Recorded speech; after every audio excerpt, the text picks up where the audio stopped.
All right, so we're going to be taking a look at two tournament matches, which both pretty well summarize the strategies that I use against live players. Against bots, it doesn't really matter. You can do basically anything. You'll always win. At least you should. Yeah. So, starting off with Shadow in this new map, this is actually the first time I met a player on this map. I decided to start with Shadow, and most of the reason for this is actually because the map is new. Players are not familiar with it, which means it's going to be a lot easier to take them by surprise. They're most likely going to want to hide somewhere with their EM rifles or with their disc launchers or something. They're not going to be exploring around the map. They're not going to be, looking around. It's going to be a lot easier to catch them off guard, essentially. And Shadow is really, really good with that. With maps that have been around for a while, it's a lot harder, and for that reason, Shadow's not terribly effective.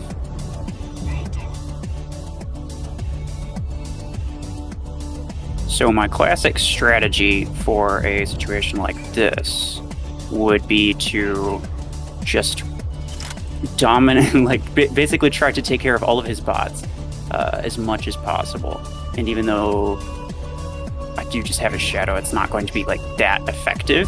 He's just hiding there. Poison's just, he's staying there. He's not going to move. He's got EM rifles on Ares. It's going to take a bit for me to take him down, but I have a bit of firepower, enough to take out multiple enemies with a single magazine, at least if they're bots. And this ends up being the strategy that I would say that I use the most against players, is to focus down the bots and kind of let them do their thing. And in a lot of cases, if you're using something like EM rifles or mortars or any weapon like that that does extremely high damage but has a fairly low RPM, then you can almost always outkill the bots so long as you make sure not to interfere with them too much. Then they won't kill you and then mess up your plan. And that is something, something that can happen, right? Even though I could go for him, I could probably try to circle around and get him, right? And I even do, I push him a little bit to keep him on his toes, to make sure that, he's not getting too comfortable, to push him back, keep him off of my teammates, and even focus on me a little bit. But if I try to push him too hard, then he will push back. He will quite possibly kill me. And even if he doesn't kill me and I kill him, then he will spawn into something completely different, and it could throw off all of my plans, right? In that case, I got a little bit carried away. I tried to go in and go get out without actually having my stealth on me, and that was my fault. I knew when I did that, I knew that it was risky, but I was like, yeah, you know what, I'm gonna try it and see if I can get anywhere with it, and I did not get anywhere with it, so yeah. So making sure not to expose myself to him, because again, I don't want to have to deal with the downtime of being killed, even though I have more mechs that I could use and still effectively get kills. The problem is that, for every second that I'm not here killing one of his bots, he is killing my bots. And so we essentially have the same idea, except, there we go. I thought that I got him, but I actually didn't. He's got just the tiniest fraction of health, and I really want to kill him, but yeah, it doesn't end up happening. So I go with Surge and come around here. He won this round by quite a few points, which was very, very unfortunate for me. And I was starting to think maybe I need to switch up my strategy a little bit, but I also knew that I won a round with the same strategy. So instead I decided to do the same thing, except go with Surge instead, because it has more firepower, since it's Arc Torrent 12 as opposed to Shotgun 8s, right? And the Surge would help me out a little bit. That was just a... that right there was just an unfortunate turn of events, which didn't cost me too much, except it cost me time, because I had to try to find that stupid guy, and then deal with that guy, and then deal with this guy, and yeah. It cost me time that I could have been killing other bots. But Surge also has stealth, which will help me out. It will keep me from you know, it'll keep him from being able to hit me very easily. But I do try to take as much of his attention as possible, right? To keep him off of my bots for at least a little bit. Tried to get him with it, but actually, like, his areas was actually very survivable, which is, I'll be completely honest, it was kind of nice to see something able to survive that long against Arc Torrent 12. It's kind of crazy. So, you know, good on him for that. And then I went back in, but unfortunately this time he backed away because he was ready for it, and then he shot me with the EM rifles. So, I am ahead by 1 point at the moment.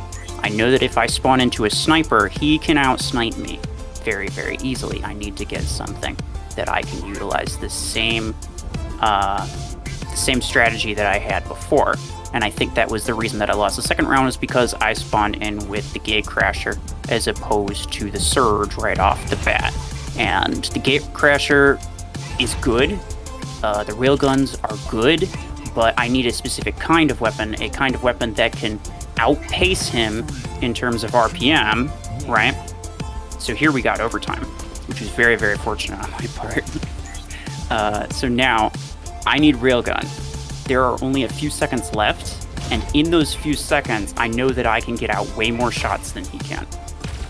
Even though he can easily outdamage me, and like long term, my railguns are going to run out of ammo and it's going to take a long time per kill. But there we go. I was able to get him. But I knew that in 30 seconds, I could get way more shots out of railgun than he could get out of EM rifle. So there we go.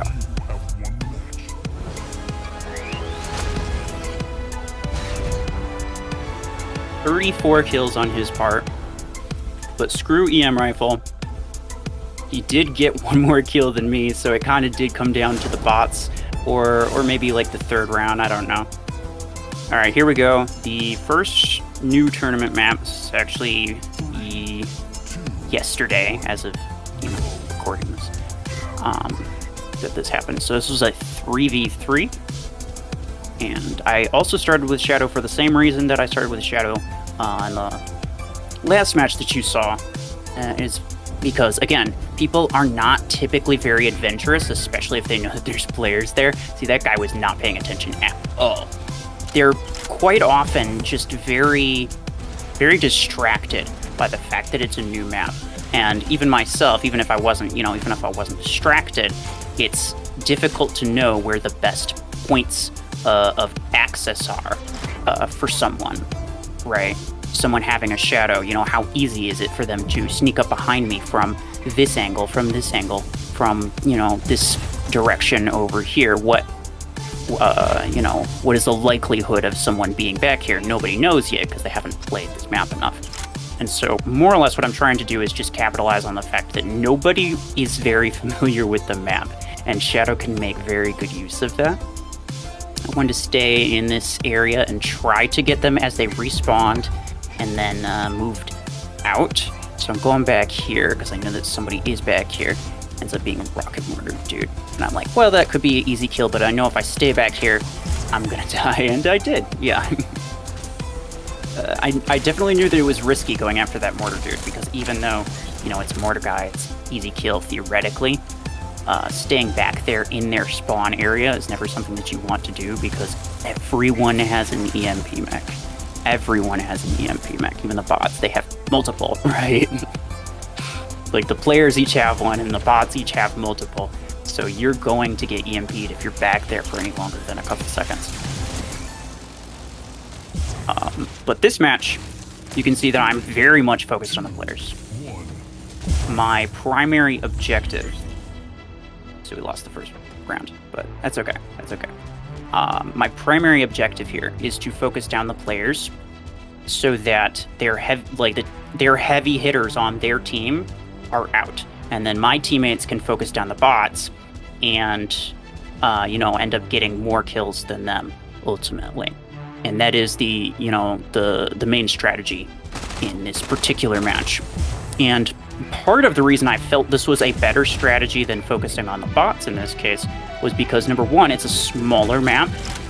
Number two, it is actually easier to get behind them And if I'm going to get behind someone, it may as well be getting behind a player and not a bot, right? And I can make good usage out of that. But number 3 is also that I have live teammates. It is a 3v3. So long as my teammates are focusing on the bots, which they tend to do, I can focus on the players, get as many of the players out as possible. That was really unfortunate on my part, but the one dude that I stunned literally just scrapped himself because I stunned him. He was perfectly fine, but he scrapped himself anyway. So that's actually a good point for my team. But yeah, I am hyper-focused on the players right now, in hopes that I was also lucky he just dashed right by me. I bet he was mad about that too. I would have been. I would have been very mad about that. But yeah, in hopes that my team focuses on the bots and gets more kills ultimately, I decided to focus on the players, and that is not always a bad strategy. It might seem, right, like I'm getting less kills in this case, or, you know, I'm not winning as easily in this case. But regardless of the specific outcomes of this match, both strategies are perfectly viable. They're very much depend on the situation. I think if I had to play this match again, I would probably do the same thing. So we end up going into overtime on the second round. I'm not feeling very hopeful. I'm scared that surge is around there. I'm not really sure what to do, but I know I have to kill some of them somehow, but yeah, he ended up killing me. I had a fraction of HP, hoping that Tengu can do some damage to him, but I think they ended up killing him instead, and with just a couple seconds left, we are 2 kills behind, and end up losing the second round in a row. Now once again, just because I lost this match and won the other one does not make the other strategy more viable. It simply means that, you know, maybe I didn't play well enough, maybe my teammates didn't play well enough, whatever might be the case. But generally speaking, both of these are very equally viable strategies, specifically against players. I think it's a very, very bad idea to try to focus on the bots and the players equally or at the same time, or, you know, try to, like, you know, farm bots and focus down the player at the same time, because your attention will be very much divided. You won't really accomplish much. Hopefully that was at least slightly useful for you. If so, feel free to let me know in the comments below, or if you have any other strategies you think that I should mention, or if you have any specific strategies that you use, feel free to let me know about those. But those are my top 2 just like basic strategy types. I would say that any other type of strategy that I have stems from one of those 2 strategy types. So yeah. At any rate, thank you all for watching. I will see you later.